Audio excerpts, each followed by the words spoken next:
Number দফা আপনারা কোনো উচ্চারণই করেন নাই, মানে কি ফাইজলামি নাকি? মানে বাংলাদেশের জনগণ, কোটি কোটি জনগণ আপনাদেরকে দুইটা দফা দিচ্ছে, আপনারা কোনো তোয়াক্কাই করতেছে না। বাংলাদেশের জনগণ এই সরকারকে টিকিয়ে রাখার দায়িত্ব নেয় নাই।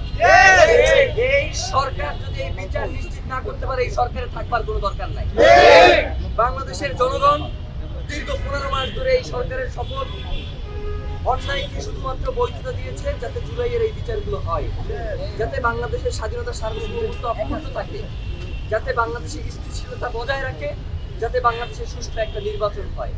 আপনারা পুরোটাই করতে সক্ষম হচ্ছে না, তাইলে আপনাদের তো এখানে বৈশা আরাম করবার কোনো দরকার নাই।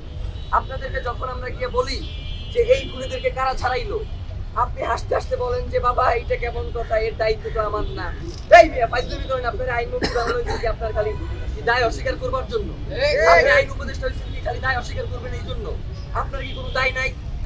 এই যে জনগণ যখন এই যে উপদেষ্টা পরিষদ গঠিত হয়, জনগণ কারে ছিল? জনগণ তো খালি আপনারই ছিল। ডক্টর ইউনূস আসবার পূর্ব পর্যন্ত তো এই উপদেষ্টা পরিষদ কারা কি হবে এই দায়িত্ব তো আপনার উপরেও বর্তায়। তাইলে আপনি এখন যে কথায় কথায় বলেন যে বাবা এইটা তো উচ্চ আদালতের কাজ, এইটা অমুকের কাজ, এইটা তমুকের কাজ, তাইলে আপনার আসলে কি খালি অস্বীকার করাটাই আপনার ওসমান হাদির জানা যায় 10 লক্ষাধিক মানুষের উপস্থিতিতে আমরা বর্তমান সরকারের কাছে কিছু দাবি জানিয়েছিলাম। প্রথম দাবি হচ্ছে ওসমান হাদিকে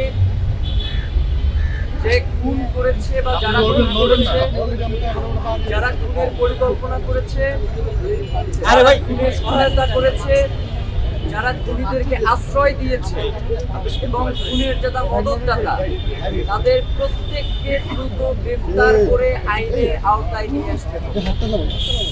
এবং আমরা এর সাথে এও বলেছি যে আগামী 24 ঘন্টার মধ্যে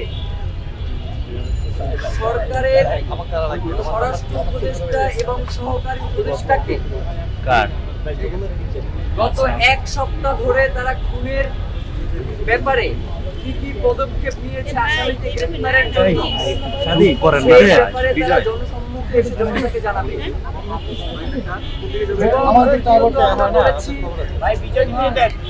সিভিল মিলিটারি ইন্টেলিজেন্সের মধ্যে ঘাপটি মেরে বসে থাকা আওয়ামী দোসরদেরকে চিহ্নিত করে গ্রেফতার করতে হবে। 10 লক্ষের অধিক মানুষ তারা এই দাবিকে সমর্থন করেছে এবং তারা বলেছে যে ওসমান হাদির বিচার না হওয়া পর্যন্ত বাংলাদেশে স্বাধীনতা সার্বভৌমত্বকে টিকিয়ে রাখার যে লড়াই, সেটাকে আসলে কন্টিনিউ করা যাবে না। তারা বলেছে আগামী যে নির্বাচন, সেই নির্বাচনকে যদি সুষ্ঠুভাবে সম্পন্ন করতে হয়, তাহলে নির্বাচনের পূর্বেই ওসমান হাদির খুনের সাথে যারা জড়িত তাদেরকে গ্রেফতার করা দরকার। কিন্তু আমরা লক্ষ্য করেছি গতকাল স্বরাষ্ট্র মন্ত্রণালয়ের পক্ষ থেকে যে বিবৃতি দেওয়া হয়েছে, সেখানে আমরা এবং তাদের 2 জনের একজনকেও আমরা দেখতে পাই নাই। একটা দ্রুত বিচারিক ট্রাইব্যুনাল আপনাদের গঠন করতে হবে।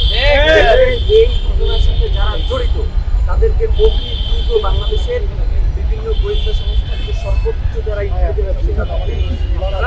এর সাথে যুক্ত করে একটা দ্রুত বিচারিক ট্রাইব্যুনাল গঠন করা।